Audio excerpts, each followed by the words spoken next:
नमस्कार सांग माने आज आम यही भिडियो रे बिना औषध पिलांको रोग चिकित्सा किपरि करिबा सही विषय रे जानिबा। चलंतु आरंभ करिबा। नाभि फुलिले कौन करिबा? दीप शिखारे बुढ़ा अंगुठी को तताई नाभि चारि पाखरे सेक देले पिलार नाभि फुलिबा कमी जाई थाए।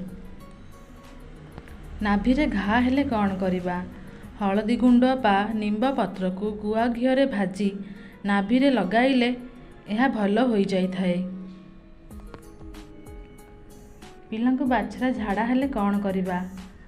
अमरपई पत्र रु खंडे और गोलमरीच गोटे बाटी दिन को 3 थर पियाइले पिलांकर एही झाड़ा भल हो जाई थाए।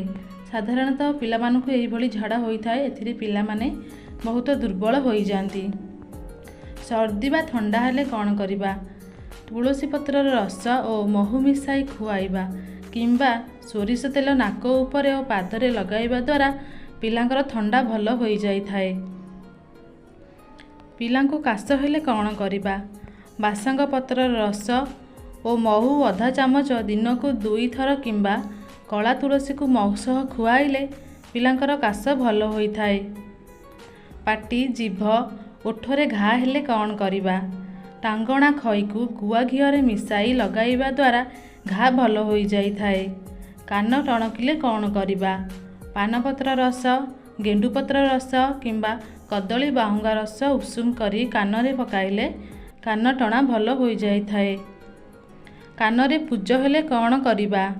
फिटिकिरी चूर्ण पकाइबा किंबा अदा रस और रसुण मिसाई किछि दिन पकाइबा द्वारा कान रे पूज बंद हो जाई थाए। मुंडरे बड़ा हेले कौन करिबा?